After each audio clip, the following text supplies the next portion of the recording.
You understand how brain dead she is. She's now claiming that she knows for sure that it isn't God who created man, but it's man who created God, which is very, very interesting, because basically what she's saying, there are far more evidence that it is man who created every single thing around us, the plants, the animals.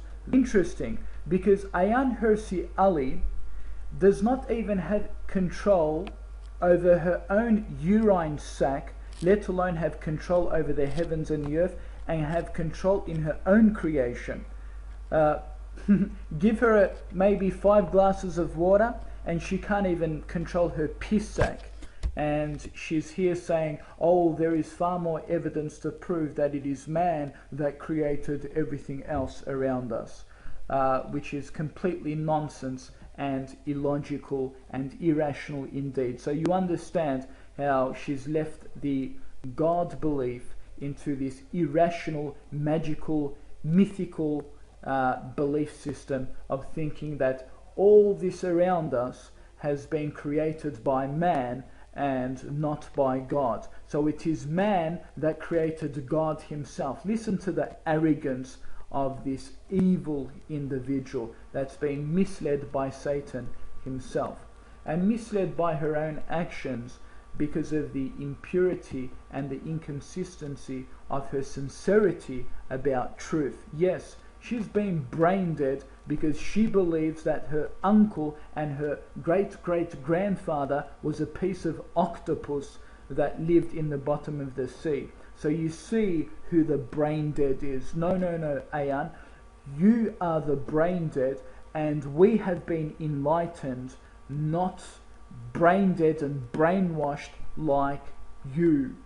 For all religions, in the last 4 or 5 years, I've thought about the differences between religions. And then now she's trying to say, oh, all these different religions believe in all these different gods, and it's therefore man created God, etc. I agree to a certain extent that yes, some human beings have created their own religious dogmas, but eventually every single human being believes in the one God, okay? Especially the Abrahamic faith, okay? The Abrahamic faith, they believe in the one God. Of course, in Christianity, they believe one divided into 3, which is another debate issue.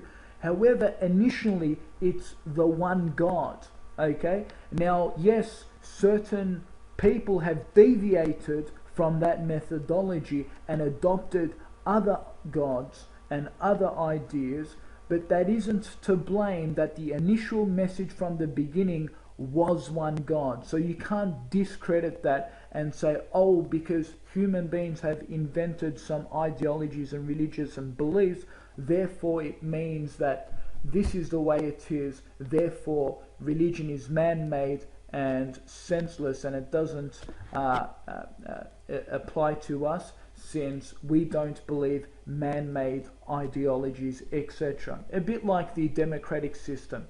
But folks, the reality is the religion is always been one, and people have deviated and worshipped other goddesses and gods. It happens.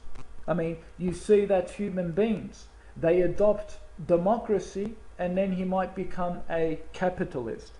He might adopt communism and he might become including Democrats, you could become a right-wing fascist, you can become any sort of human being. It's up to you because of decisions made. So just because you change from one ethic to another doesn't initially mean that, hey, we don't believe that it was one set of rules and one set of regulations.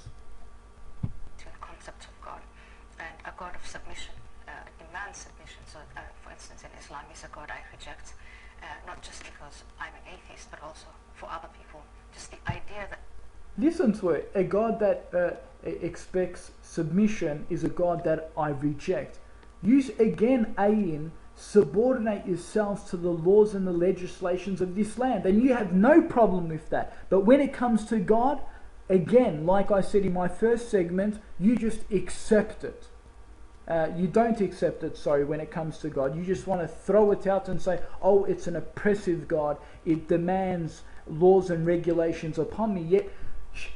Yet she, as a democratic woman, an atheistic woman, is demanded every single day in her work career, and if she doesn't fulfill those demands, she's alienated from her society.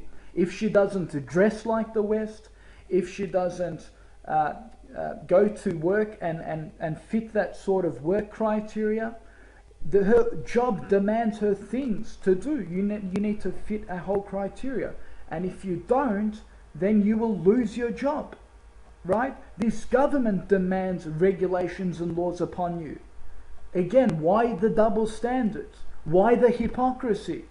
Why do you want to accept one concept as a demand and you don't have a problem with it, but when it comes to God, oh, he's too harsh, too barbaric, he's enforcing these ideologies to me which I can't accept, and I don't want any God to give me those sorts of rules and regulations. So you see, brothers and sisters, the double standards in this filthy atheistic mentality. It makes me want to vomit.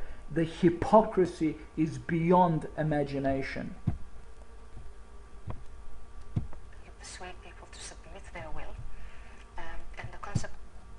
Anyway, I think we've heard enough of this rant and rubbish. I'm ready now. So the challenge stands. The challenge stands. Will Ayaan Hirsi Ali accept the debate challenge to go live in front of the whole Australian audience, since you are in this country and you are promoting your evil book? Will you stand up to the challenge to debate me, Army of Jesus is Islam, on the topic, on any topic about jihad, about terrorism, about Sharia, about women's rights, any subject you want, and we will debate those issues. And brothers and sisters, visit Women's Rights in Islam. At the bottom of this video, we'll post a link so you will see the responses and the rebuttals against the lies that women are oppressed in Islam. No, this is false, and this is a big misconception and a lie by Ayaan Hirsi Ali. And let's see if she's game enough to debate all of these issues. Is she? Or will she keep hiding and claiming Muslims are after her? Muslims are after her. No. You set the debate challenge. We don't have to have a Muslim audience. You set the debates, and send me an email, invite me, and I'm there. Okay? So I will go and promote it on radio on 774 ABC if John Fane lets me and gives me the opportunity, but I highly doubt it. But I will try Monday morning, and hopefully we will get a response from the Christian, atheistic, or whatever it is, the Western society. We'll see if we can get a response from them. If they are fair, if they are claiming that the Australian society is democratic and it allows us to voice out our response, we will see, and we will fight with our words, not by the sword, with our words against the oppression and the lies spread against Islam. So please, brothers, subscribe, and let's unite together and defeat the lies, the arrogance.